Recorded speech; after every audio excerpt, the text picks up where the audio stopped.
ആലുവ ചൊവ്വര കൊണ്ടോട്ടിയിലെ ഗുണ്ട ആക്രമണത്തിൽ 5 പേർ അറസ്റ്റിൽ. മലപ്പുറം സ്വദേശി മുഹമ്മദ് ഫൈസൽ, ആലപ്പുഴ ചേർത്തല സ്വദേശി സനീർ, തൃക്കാക്കര കുഴിക്കാട്ടുമൂലയിൽ വാടകയ്ക്ക് താമസിക്കുന്ന കണ്ണൂർ സ്വദേശി സിറാജ്, ചാവക്കാട് സ്വദേശി മുബാറക്ക്, തിരൂരങ്ങാടി സ്വദേശി സിറാജ് എന്നിവരെയാണ് നെടുമ്പാശ്ശേരി പോലീസ് അറസ്റ്റ് ചെയ്തത്.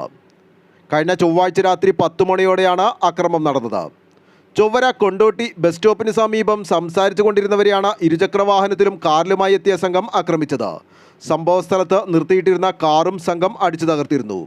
സംഭവശേഷം അക്രമികൾ കടന്നുകളഞ്ഞു. വ്യക്തിവൈരാഗ്യമാണ് സംഭവത്തിന് പിന്നിൽ. ആക്രമണശേഷം കടന്നുകളഞ്ഞ പ്രതികളെ ജില്ലാ പോലീസ് മേധാവി ഡോക്ടർ വൈഭവ് സക്സേനയുടെ നേതൃത്വത്തിലുള്ള അന്വേഷണ സംഘം മണിക്കൂറുകൾക്കുള്ളിൽ പിടികൂടി. പ്രതികൾ സഞ്ചരിച്ച വാഹനങ്ങൾ, ആയുധങ്ങൾ എന്നിവ പോലീസ് കണ്ടെടുത്തു.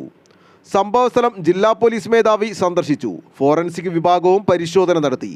കൃത്യവും ശാസ്ത്രീയവുമായ ദ്രുതഗതിയിലുള്ള അന്വേഷണത്തിലാണ് പ്രതികൾ പിടിയിലാകുന്നത്. പോലീസ് പല സംഘങ്ങളായി തിരിഞ്ഞ് രാത്രി അന്വേഷണം ഊർജിതമാക്കുകയായിരുന്നു. SP വൈഭവ് സക്സേനയുടെ നേതൃത്വത്തിൽ ASP trainee Anjali Bhavana, DYSP PA Prasad, inspector TC Murugan, sub ഇൻസ്പെക്ടർമാരായ JS ശ്രീജു, AC സിജു, രാജേഷ് ശ്രീധരൻ, ASIമാരായ റോണി അഗസ്റ്റിൻ, ഇഗ്നേഷ്യസ് ജോസഫ്, സീനിയർ PO സെബി തുടങ്ങിയവരാണ് അന്വേഷണ സംഘത്തിൽ ഉണ്ടായിരുന്നത്. ആലുവ ലൈവ് ന്യൂസിനു വേണ്ടി സിദ്ദീഖ് കാരക്കാടിനൊപ്പം സനൂപ് കളമശ്ശേരി.